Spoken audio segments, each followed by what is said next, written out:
तो यार Marvel cinematic universe में क्या चल रहा है भाई। एक साथ दो नहीं बल्कि 5 बड़े टीजर ट्रेलर्स लीक हो चुके हैं। वैसे अवतार फायर एंड ऐश रिलीज हो गई है, जिसमें एक टीजर तो आप सब देख ही चुके होंगे, लेकिन अवेंजर्स डूमडे के बाकी 3 अलग अलग कैरेक्टर पर्सपेक्टिव और स्पाइडरमैन ब्रांड न्यू डे का पूरा ट्रेलर इंटरनेट पे आग की तरह फैलता जा रहा है।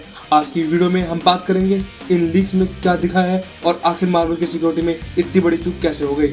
चलिए शुरू करते हैं। सबसे पहले बात करते हैं अवेंजर्स डूमडे की।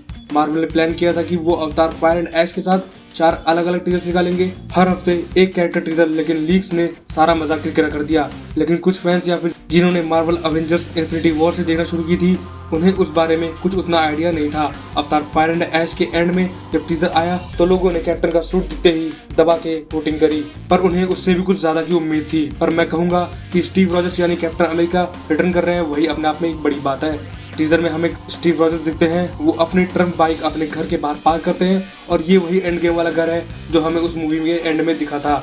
अंदर जाके पहले वो अपना वही एंड गेम का बैटल सूट देखते हैं और फिर उसके बाद उनके हाथ में एक छोटा बच्चा दिखता है। रूमर्स है कि ये जेम्स रॉजर्स हो सकते हैं, जो कि कॉमिक्स में कैप्टन और ब्लैक विडो का बेटा होता है, पर मूवी में तो ये कार्टर और कैप्टन का बेटा है। पर पहली बात ये कि मुझे लगता है ये स्टीव रॉजर्स अल्टरनेट टाइमलाइन से है और अवेंजर्स डूमडे की शुरुआत यहीं से होगी, जहां डूम फर्स्ट टाइम अपीयर होगा।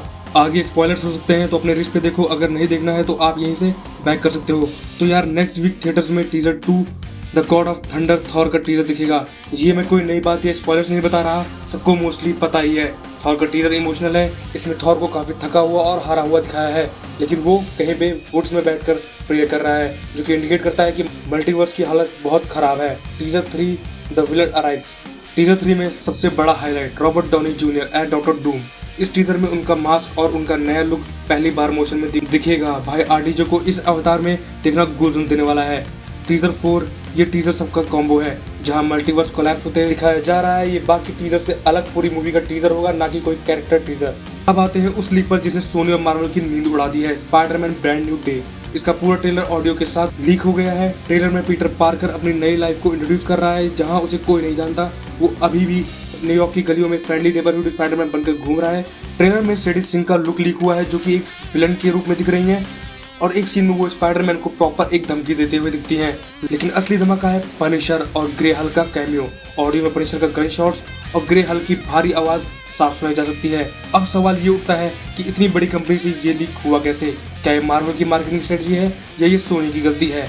तो कुछ लोग का मानना है कि ये कोई स्ट्रेटजी नहीं है। स्पाइडरमैन का ट्रेलर एक प्राइवेट फीडबैक ऐप से लीक हुआ है। मार्वल और सोनी अपने ट्रेलर्स को कुछ सिलेक्टेड लोगों को फीडबैक के लिए देते हैं, एक सिक्योर ऐप के जरिए। वहीं से किसी ने सीक्रेट रिकॉर्ड करके इसे वायरल कर दिया है। ये एक बहुत बड़ा इंटरनल सिक्योरिटी ब्रीच है और सोनी इस वक्त कॉपीराइट स्ट्राइक की बारिश कर रहा है, जो कि यार हम सब जानते हैं कि ये सोनी का हर बार का है। इनका ट्रेलर लीक हो जाता है, ये उस बंदे को अरेस्ट करा देते हैं, निकाल देते हैं, बट कोई नाम रिवील नहीं, कुछ नहीं होता। तो मुझे तो ये सब मार्केटिंग स्ट्रेटजी ही लग रही है। तो यार आपको क्या लगता है, क्या मार्वल को अब ये ट्रेलर्स ऑफिशियली रिलीज कर देना चाहिए या इंतजार करना चाहिए? कमेंट में बताओ। और अगर आपको अपडेट्स पसंद आए हैं तो फिल्मी डू को सब्सक्राइब करना मत भूलना। अगली अपडेट आते ही सबसे पहले यही मिलेगी। मिलते हैं अगली वीडियो में। स्टे फिल्मी, बाय।